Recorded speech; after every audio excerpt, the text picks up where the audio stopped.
ওরা কি পারবে আমার ভাই আর ফেরত দিতে? বাড়ির উঠোন পর্যন্ত পৌঁছালেও আর ঘরে ফেরা হয়নি ইজারাদার মীর সামির সাকিব সাদির। দুর্বৃত্তের ছুরিকাঘাত ও গুলিতে প্রাণ যায় তার। আল্লাহ, তুমি আমারে নিলা না আমার। নিহতের চাচাতো ভাই রাকিব জানান, রাত 11:15টার দিকে তিনি ও সাদি বাড়ি ফেরেন। বাড়ির উঠানে মোটরসাইকেল রাখার সময় পেছন থেকে সাদিকে ছুরিকাঘাত করা হয়। এরপর কয়েক রাউন্ড গুলি করে পালিয়ে যায় দুর্বৃত্তরা। এরপর হাসপাতালে নিলে চিকিৎসক তাকে মৃত ঘোষণা করেন। নিহতের খালা জানান, হামলাকারীরা কিছুদিন আগে তার ছেলেকে গুলি করে হত্যার চেষ্টা চালায়। এবার সাদিকে হত্যা করেছে। হত্যাকারীদের দৃষ্টান্তমূলক শাস্তির দাবি জানান স্বজনরা। প্রশাসনের কাছে বিচার দিলাম, এদের আপনারা একটা বিচার করুন, নাই তো অনেক মার বুক খালি হয়ে যাবে। একটা বাচ্চা বড় করতে কত কষ্ট হয় সেটা আমি জানি। আমার ভাই করে, আমার 2 বাচ্চা এতিম হয়ে গেল।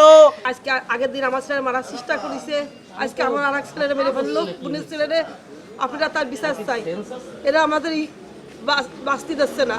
আপনারা প্রকৃতি প্রশাসনের কাছে আমরা বিচার চাচ্ছি, বিচার করেন আপনাদের। জড়িতদের ধরতে কাজ করছে বলে জানায় পুলিশ। আমরা জানবার চেষ্টা করছি এবং কেন, কারা এই ঘটনা ঘটিয়েছে বলে এটা আমরা অনুসন্ধানে নেমেছি এবং আমাদের একাধিক টিম মাঠে কাজ করছে। আমরা চেষ্টা করছি দ্রুততম সময়ের মধ্যে যারা অভিযুক্ত তাদেরকে আইনের হাতে সোপর্দ করবার জন্য আমাদের যত পুলিশি কলাকৌশল আছে সবগুলো আমরা এখানে প্রয়োগ করব। নিহত সাদি রেলবাজার ইজারাদার। হামলাকারীরা বাজার এলাকায় চাঁদাবাজি করত। তাদের প্রশ্রয় না দেয়ায় এ হত্যাকাণ্ড ঘটানো হয়েছে বলে জানান স্বজনরা। সময় সংবাদ, যশোর।